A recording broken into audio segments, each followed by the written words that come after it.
পৃথিবীর মানুষ কসমিন কালেও কখনো এমন ঘটনা শুনতে পারছে না যে বায়তুল হারাম তনে এক রাত্রের ভিতরে বায়তুল মুকদ্দাস কোনো মানুষে ঘুরিয়াইতে পারে। পৃথিবীর মানুষ কোনো দিন এমন গল্পও কোনো দিন শুনছে না, কিন্তু আমার আল্লাহ রাব্বুল আলামিন তার নবী মুহাম্মদুর রাসূলুল্লাহর দ্বারা এমন ঘটনা পৃথিবীর জমিনে ঘটাইছো। আল্লাহ রাব্বুল আলামিন ফরমান সুবহানাল্লাযী আসরা বিআবদিহি লাইলাম মিনাল মাসজিদিল হারামি ইলাল মাসজিদিল আকসা।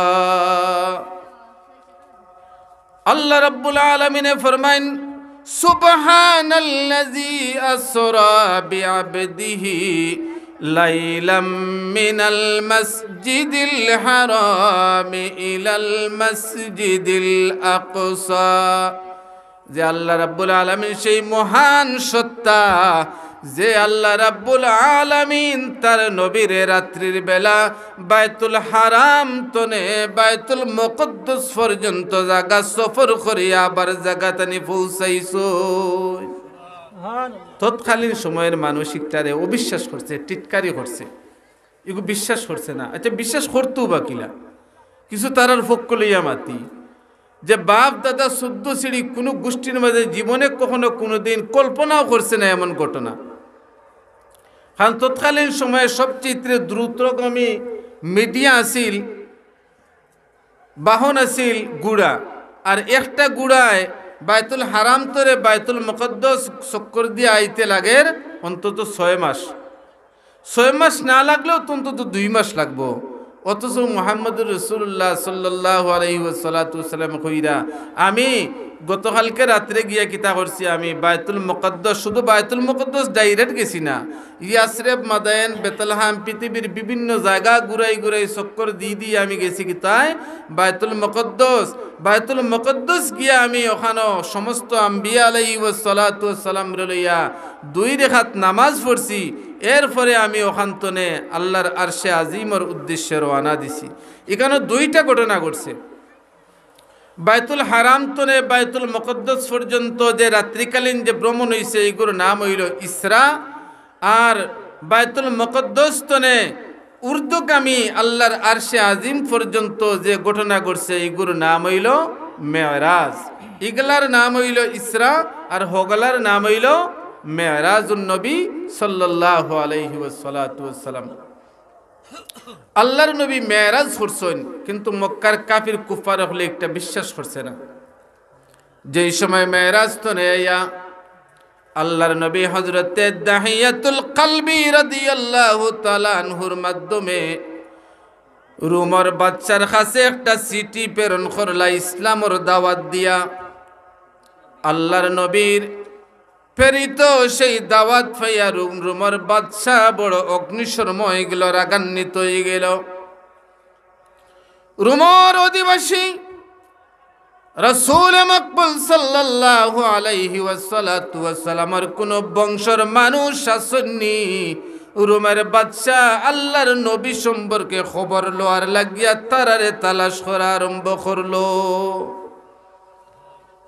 এর মাঝে একজন মানুষকে পাইছে আবু সুফিয়ান, পরবর্তীতে তিনি মুসলমান হয়ে গেছেন। আবু সুফিয়ান রে ভাইয়া রুমার বাচ্চা জিকাইল, তুমি বাড়ি কোন জায়গা? যে আমার বাড়ি মক্কা নগরীত। যে তোমার মক্কা নগরীত আবদুল্লাহর বেটা মুহাম্মদ নামে হলে একজন রে তুমি চিননি? কইলা হ্যাঁ আমি চিনি। যে তোমার কিতা?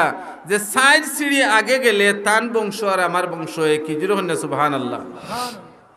4 সিঁড়ি আগে তান বংশ আর আমার বংশ একই, যদিও এখন আমরা পৃথক হয়ে গেছি। যে তান সম্পর্কে তুমি কিতা জানো? কইলা আমি বালা জানি।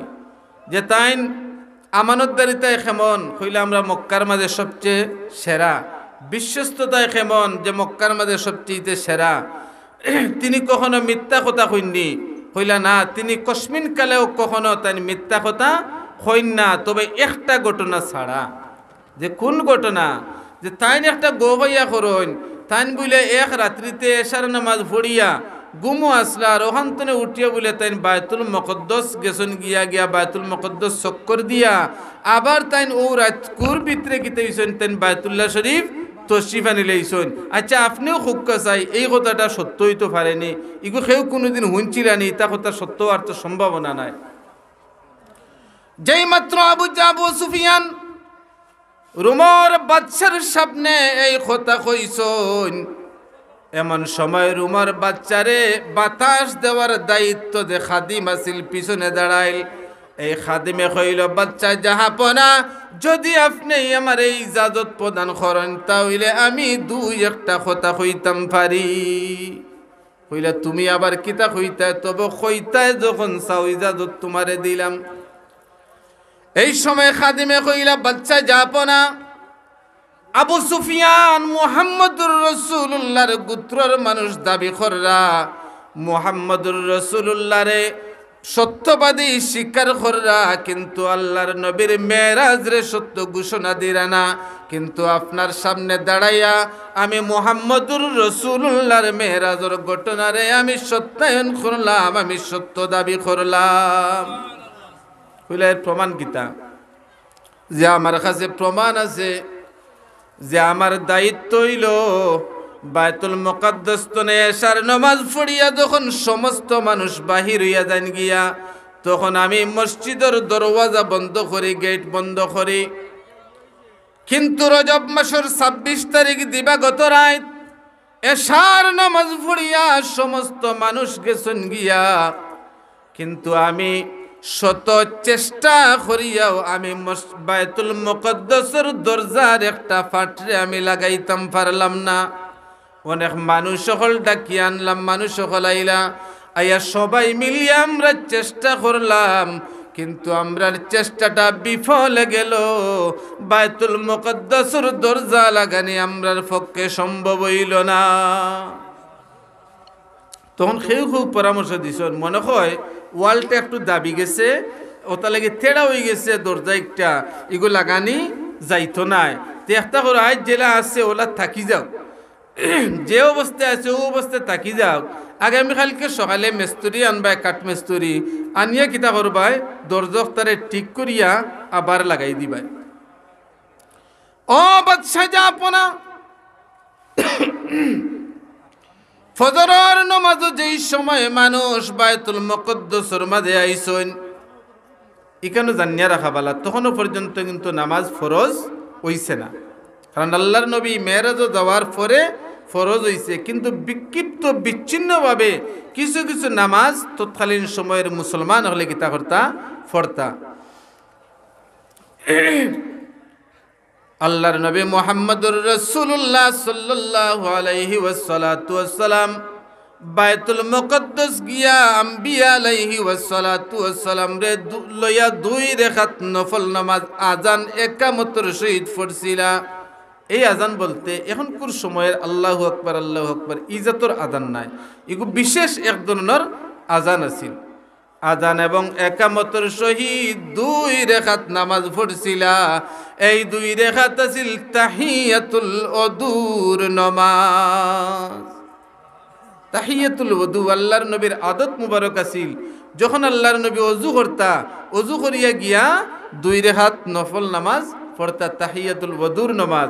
মসজিদে ঢুকার লগে লগে দুখুলুল মসজিদ, তো একটা আমরা দাখলিল মসজিদ হইয়া চিনি, ও নামাজ আল্লাহর নবী কিতা করতা, পড়তা 2 রাকাত। কিন্তু আমরা তো ইটা পড়ি না, বরং জুম্মার নামাজের লগে নিয়ে আমরা হারাই লিছি তাহিয়াতুল ওযু 2 রাকাত আর দাখলিল মসজিদ 2 রাকাত। তাও বুকুত হাত দিয়া খুব চাই যে জীবনে কদিন তাহিয়াতুল ওযু আর দাখলিল মসজিদ নামাজ জুম্মাবারে গিয়া পড়ই। আমরা তো ইমামতি করি, আমরা বিভিন্ন জায়গায় দেখি 2 রাকাত ফরজ পড়ার পরে বোঝা যায় যে সে যেমন গোদা একটা লিয়ে এমন বাড়াবাড়ি আরম্ভ করছে যে এখন মসজিদ তনে বাড়াইয়া না গেলে আর তোরে গোদা দি বাড়িয়া মাথা ফাটাইলি, যেমন মিছিল দিয়া বারণি আরম্ভ হয়ে যায়। তবে সকল দিন বারইন না, যেদিন কিছু বড় সিন্নি থাকি যায়, বিশেষ করে গরু দিয়ে আখনি, এদিন দেবেন যান যাইননি, কেউ কিছু কিছু যাইন মানুষ যারা প্রকৃতপক্ষে সিন্নির লাগিয়ে আইন না, এরা যাইন। কিন্তু সিন্নি ফাগল আশিকে রাসূলুল্লাহ যারা, এরা কিন্তু এদিন যাইতা না। ইনশাল্লাহ মিলাদ শেষ করিয়া সিন্নি 1 চান্দা না 2 চান্দা খাইয়া এরা যাইবা, সুযোগ পাইলে 3 চান্দা খাইয়াও যাইবা। কিন্তু আল্লাহর নবী সমস্ত আম্বিয়া আলাইহি ওয়াসসালাতু ওয়াসসালাম রে লইয়া তাহিয়াতুল ওযু 2 রাকাত নামাজ আল্লাহর নবীর ইমামতিতে বাইতুল মুকদ্দাসের মাঝে আদায় করছুন। এই সময় হযরত জিবরিল আমিন যে বুরাক বান্ধিয়া রাখছিল পাথরের মাঝে, এখানে একটা দাগ রয়ে গেছে। আর একটা পাথরের উপরে আল্লাহর নবী দাঁড়াইছিল, পাথরের উপরে আল্লাহর নবীর কদম মুবারকের দাগ রয়ে গেছে। হে বাদশা জাপনা, সকালবেলা যেই সময় আমি বাইতুল মুকদ্দাসের মাঝে আইছি, আওয়ার পরে আমি দেখি বাইতুল মুকদ্দাসের সামনে কিছু পশুর পদচিহ্ন দেখা যায়। এমন এমন পদচিহ্ন দেখা যায়, দুনিয়ার জমিনের মাঝে আমি যত ধরনের পশু চিনি, কোনো পশুর ফাড়ার লগে কিন্তু একটার মিল থাকে না। আমরা সমাজের মাঝে কিছু মাঝে মাঝে আদমশুমারি আয় নানি, আদমশুমারি আয়, মানুষ গণন, ও গরো 10 জন, ও গরো 5 জন, ও গরো 6 জন, গনি গনি আদমশুমারি করেন। সুন্দরবনে মাঝে মাঝে ওলা বাঘ শুমারি হয়। বাঘ কিলা করুন, ওলা গণনি গনতে পারবানি, জঙ্গলে হামাইলে কেউ ফিরিয়ে দিতে পারবানি। বাঘরে চিনুন কিলা, বাঘর ফাড়া দেখি দেখি বাঘ চিনুন।